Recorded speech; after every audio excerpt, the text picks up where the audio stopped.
unapologetically raw. Yes, I love that it about is. this book. It is. And I don't apologize for it. I don't.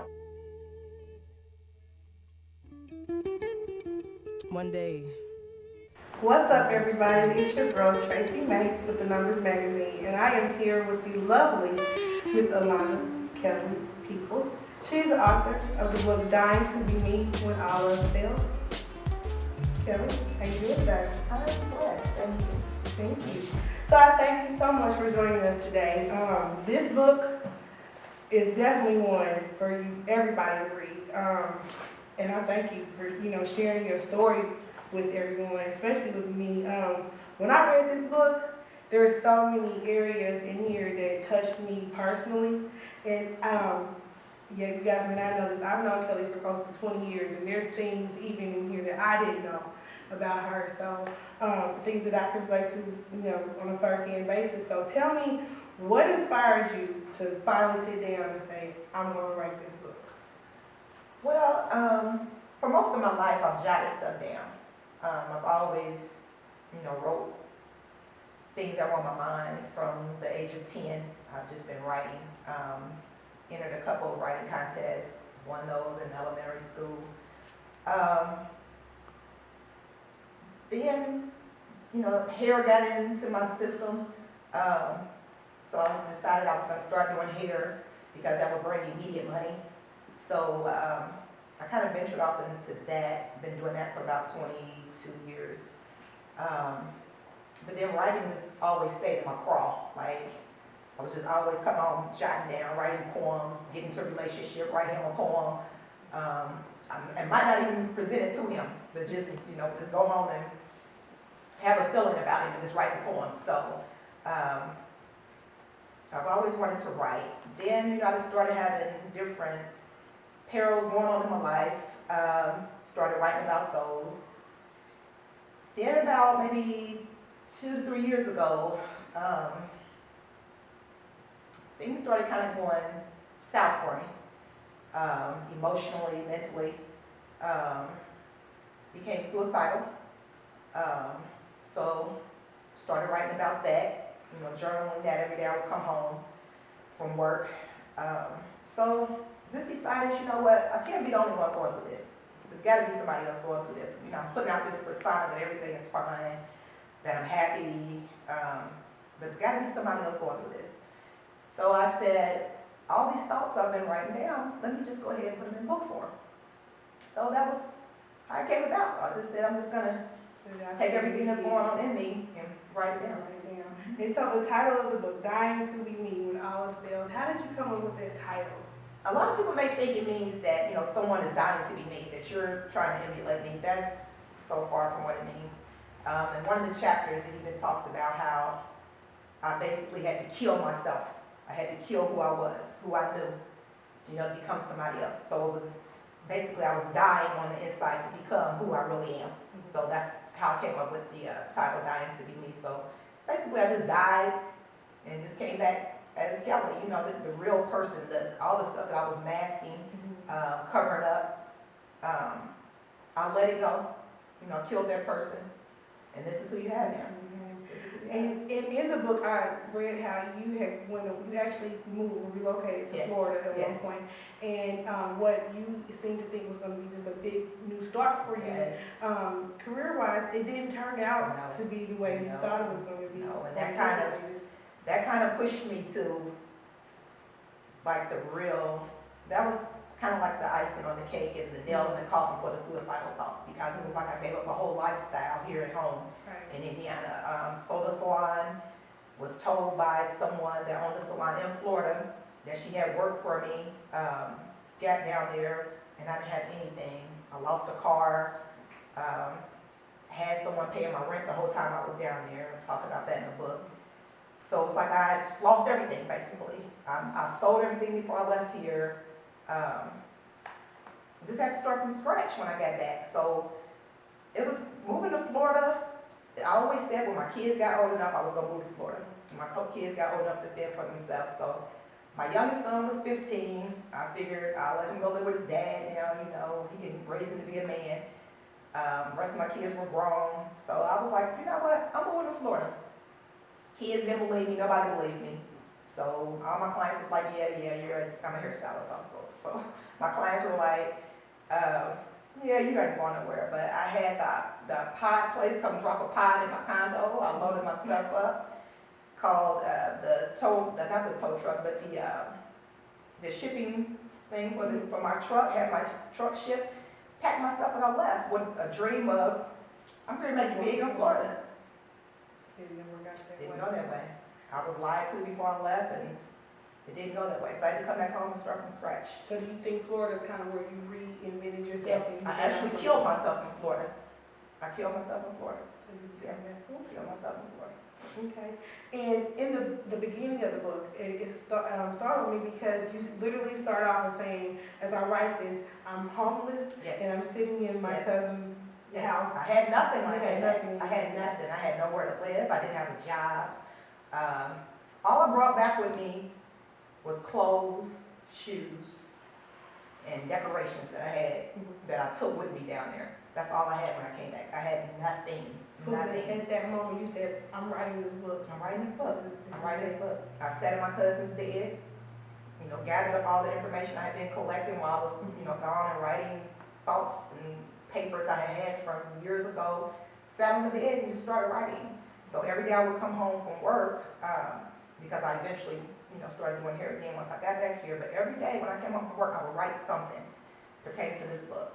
And it took me a year and a half to get it all together. A lot of people, it take them 3, 4, 10, 20 years to write a book, but everything was just on me. It was on me, so it was easy for me just to release.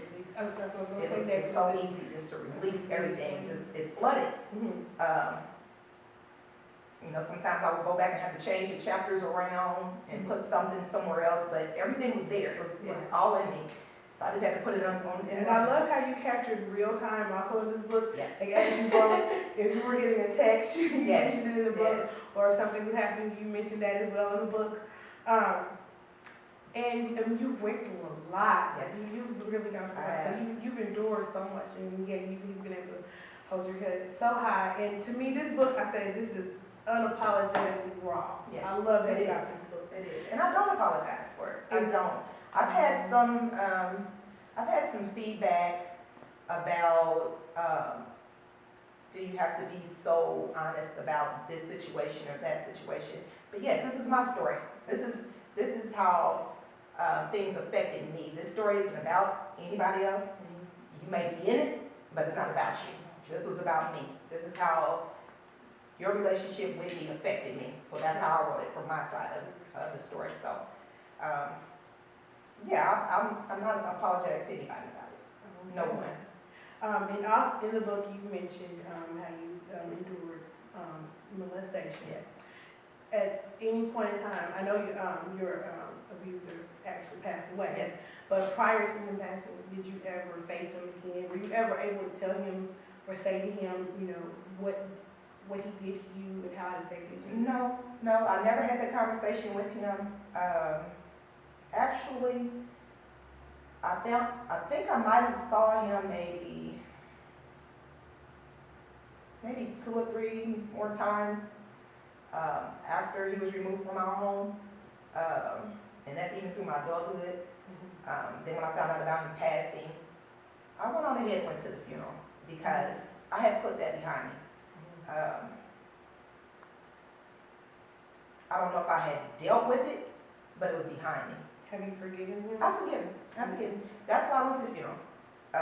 Because I hadn't dealt with it. I know I hadn't dealt with it because, like I said, when I was in Florida, that's when everything started coming back. I hadn't dealt with it, but I had forgiven him. So I did go to the funeral. And did tell him when I stood at the casket, I forgive you. So, yeah. It was released for you. It was. It was a release for me. Although it was a bad time when it was going on, but yeah. Good for you. And you also, you're a mother of 6. One of your children, your oldest, passed away. Yes. At 7 months. He was 8 months He was old. 8 months Yes. old. Okay. Yes. So I know after that you had another child, a son, A daughter. A daughter. So that's your oldest daughter. Yes. And then you had a son Yes. who you ended up having to give up for adoption? Yes, well, I You didn't have to. didn't have to, but you decided. Yes, I decided to give him up for adoption, because I was in a relationship with, my first two kids' father. He was in the Navy, and I had a fling, and became pregnant, and just decided that, you know, it was best, to go ahead and place him for adoption. But my grandmother was not happy about that, so got my baby back, gave him to my grandmother. She kept him for 6 months, and then my mom's sister got custody of him. So that's where he is now. He lives in Houston. He's doing very well. I have a beautiful grandson by him. Okay, so you guys keep in touch? Yes, he comes and visits, yes. That's good for you to develop a relationship. And also in the book, you mentioned several relationships, some of which were very tumultuous. Yes. Some of which were, they're very different. But yet, in some of those relationships, some of them never seem to end. And with some of the relationships, well, one in particular, Bryce. Yes. Okay, and that was a very volatile relationship. Very volatile. A lot of love, but very volatile. Very volatile. I had gun to my head. I speak to everybody.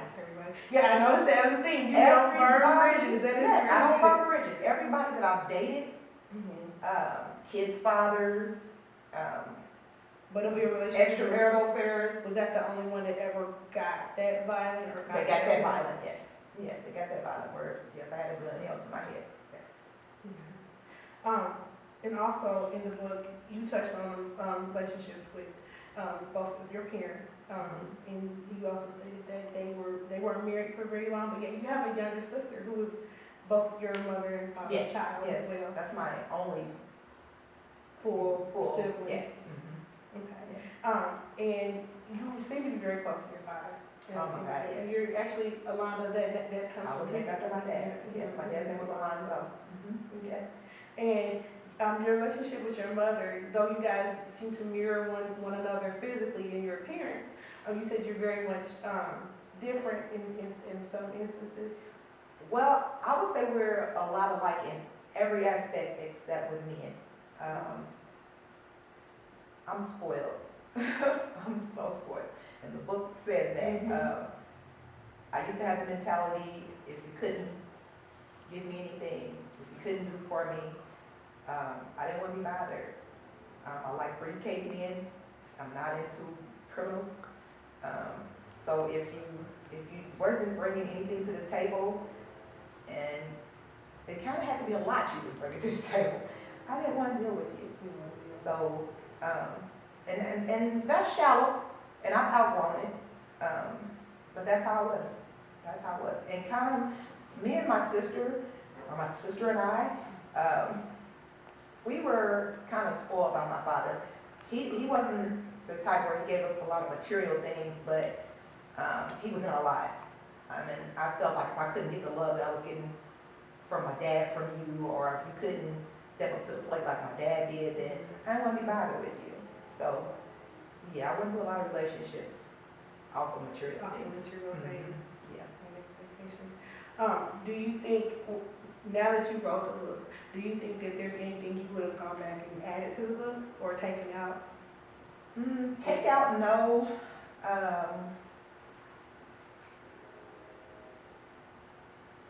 I don't think there's anything that I left out that I would have wanted to add.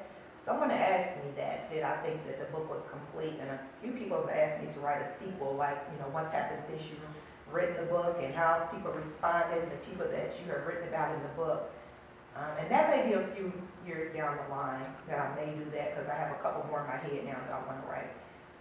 But as of right now, I can't see anything that I left out that I would want to put in there, and I definitely don't see anything in there that I would have left out.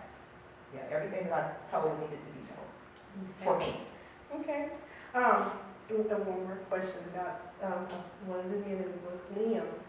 So does that relationship still exist today? Or where do you and Mr. Liam stand? As of right now, to be honest with you, it ended 2 weeks ago. Really? Again.